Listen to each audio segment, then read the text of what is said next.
Let's visualize the SN2 reaction mechanism to explain basic concepts like orbitals, selectivity, and sterics before looking at a slightly more complicated case example. Our first model is the nucleophilic substitution of 2-bromobutane with the phenolate anion, also called a Williamson ether synthesis. 2-bromobutane is chiral, as one of the carbons has 4 different substituents. We are looking at the R enantiomer here. This will be important for the stereospecificity of the reaction. Electrophiles provide the LUMO for reactions. In this case, it's the antibonding sigma star orbital between the carbon and our leaving group.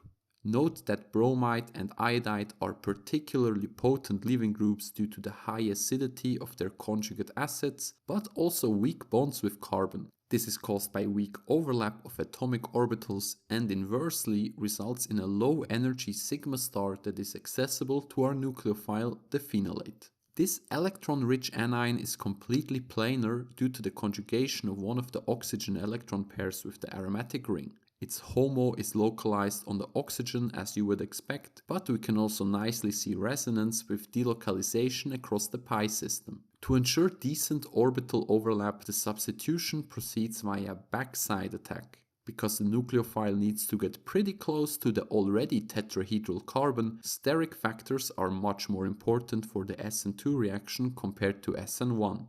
SN2 occurs in one concerted step with both electrophile and nucleophile present in the transition state. That's why we call it 2 for bimolecular. The carbon-bromine bond is partially broken and the carbon-oxygen bond partially formed. Remember that this is just a transient energy maximum and not a real intermediate. Carbons never have 5 real bonds. After the transition state, the product moves to a more comfortable conformation, but importantly features the inverted stereochemistry due to the backside attack. This changes the R enantiomer in the starting material to the S enantiomer product. As a good leaving group, the bromide anion enjoys its solitude and buzzes off. Due to the 5-coordinate transition state, more hindered substrates react much slower or not at all with SN2.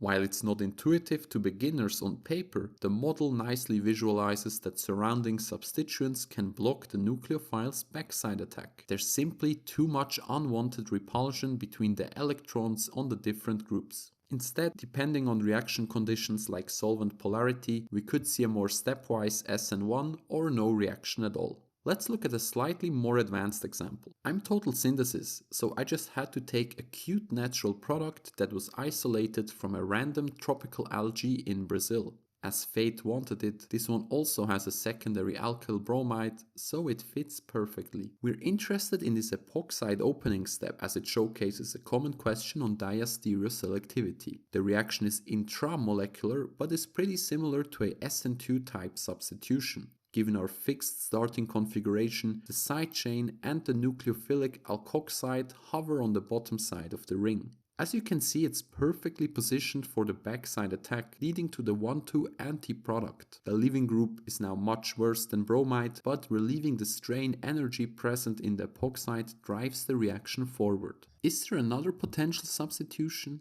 Indeed, the other epoxide carbon is also an electrophile. However, the methyl group at this position adds some steric hindrance. As we can see from this perspective, taking the longer approach forms a 7-membered ring. Compared to the 6-membered ring, it's not as rapidly formed or as stable, but the pathway is still significant with 19% yield. After 6 additional reactions, a surprising twist showed that the original proposal was incorrect. It turned out this unique natural product never existed to begin with. Instead, it was a misassigned known molecule, which is even a bit cooler given it includes 2 bromides and even a chloride. Well, it happens to the best of us. This concludes this short and basic but more visual video. Thanks to everyone who's supporting my channel, where I usually cover more advanced chemistry and some interdisciplinary topics as well. As always, I will catch you in the next one.